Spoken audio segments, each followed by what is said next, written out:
Pemirsa, Balai Laboratorium Narkoba BNN menemukan 56 narkoba jenis baru atau New Psychoactive Substances yang saat ini beredar luas di Indonesia.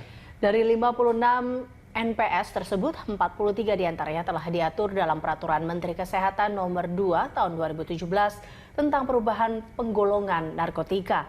Berikut daftar nama narkoba jenis baru yang dirilis BNN.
Bahkan oleh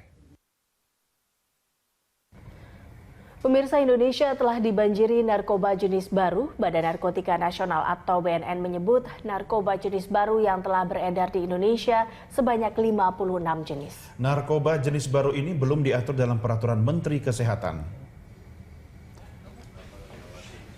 Narkoba jenis baru merupakan modifikasi atau turunan dari sejumlah jenis narkoba yang telah beredar. Modifikasi bisa berupa bentuk dan juga efeknya.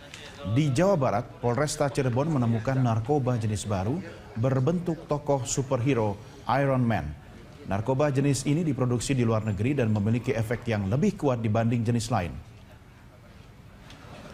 Sebelumnya, Polda Metro Jaya juga menemukan narkoba jenis baru yang disebut 5-fluoro ADB.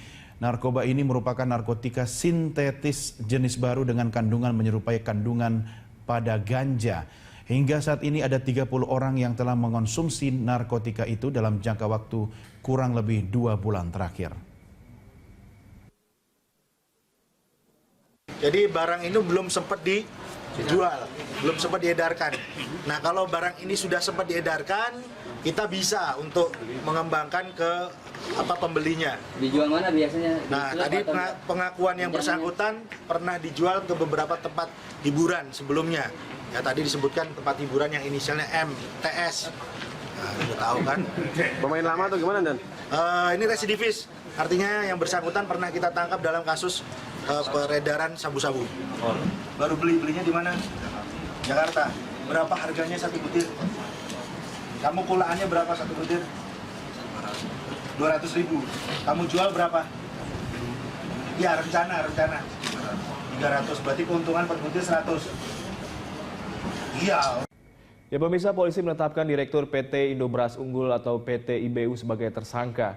Ya, dan untuk mengetahui informasi selengkapnya, kami telah bergabung bersama dengan reporter Elvis Kore dan juru kamera Untung Widodo dari Mabes Polri Jakarta Selatan. Langsung saja kita sapa Elvis. Apakah sudah ada kejelasan siapa jajaran direksi dari PT IBU yang sudah ditetapkan sebagai tersangka? Baik Sakti, memang rencananya siang nanti akan disampaikan rilis resmi dari update kasus mafia beras dari PT Indo Beras Utama. Memang sampai saat ini memang kami belum mendapatkan data yang pasti. Tadi memang kami sempat menanyakan kepada Pak Martinus begitu. Memang dikatakan bahwa siang hari ini rencana akan disampaikan semua duduk perkara dan juga siapa-siapa yang terlibat dan juga akan penetapan status tersangka kepada rencananya nanti akan disampaikan siang nanti. Dan juga nanti rilis ini akan disampaikan oleh Direktur Tindak Pidana Khusus Mabes Polri, Brigjen Pol Agung Setia, yang selaku sebagai Wasatgas Pangan di lingkungan Mabes Polri. Dan juga siang hari ini rencananya akan disampaikan juga status tersangka yang khususnya dalam kasus mafia beras ini, seperti saya sudah katakan tadi Sakti, yaitu memang setelah pemeriksaan malam kemarin memang pihak polisi telah menetapkan Direktur Utama PT Ibu atau PT Indo Beras Utama dengan inisial TW. Ini yang rencana nantinya siang nanti akan disampaikan seperti apa kejelasan dari status tersangka dan juga segala sesuatu yang terkait dengan keterlibatan tersangka tersebut dalam kasus ini. Sakti. Ya Elvis, apakah tersangka ini akan langsung ditahan nantinya? Ya, memang mengenai informasi apakah sudah ditahan, memang kami mengetahui bahwa malam tadi telah selesai dilakukan pemeriksaan terhadap Direktur Utama yang tersangka berinisial TW, dan kami belum mendapatkan informasi apakah langsung ditahan atau seperti apa. Nanti pihak kepolisian nanti akan merilis siang nanti terkait dengan baik itu pemeriksaan, baik juga terkait dengan bagaimana keterlibatan pihak-pihak lain yang dicurigai ada keterlibatan atau permainan yang dicurigai bahwa adanya penyelewengan harga beras dan juga kecurangan dalam usaha itu sendiri. Dan juga berdasarkan informasi yang telah kami dapatkan juga tadi, memang tersangka saat ini memang masih dalam penanganan pihak polisi dan nantinya akan terus dikembangkan oleh pihak Mabes Polri dalam kasus ini. Memang kita ketahui bahwa PT Indo Beras Unggul ini memang kita ketahui memang melakukan tindak pidana atau melakukan kecurangan dalam kasus atau dalam kecurangan beras itu yang merugikan negara triliunan rupiah, begitu Sakti. Dan terkait dengan apakah ditahan dan juga bagaimana proses selanjutnya, siang nanti kita akan menantikan informasi lebih lanjut yang akan disampaikan langsung oleh pihak Satgas dari Mabes Polri. Pemerintah telah bertahun-tahun menyatakan perang terhadap narkoba. Namun bisnis narkoba kian menggila karena dikendalikan dari dalam lapas. Lembaga Pemasyarakatan atau Lapas telah menjadi sarang para sindikat narkoba mengendalikan transaksi narkoba di Indonesia. Fakta ini menyulitkan pemberantasan narkoba di Indonesia meski hukuman mati telah diberlakukan.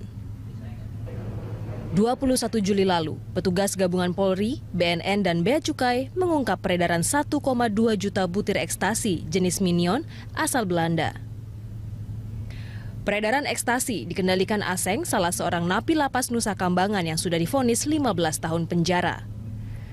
Kepala BNN Komjen Pol Budi Waseso atau Buas menyebut Indonesia masih dalam kategori darurat narkoba. Karena sebanyak 50% lebih proses distribusi narkoba di Indonesia dikendalikan dari lapas. Salah satunya peredaran narkoba, 50% itu dikendalikan dari dalam lapas.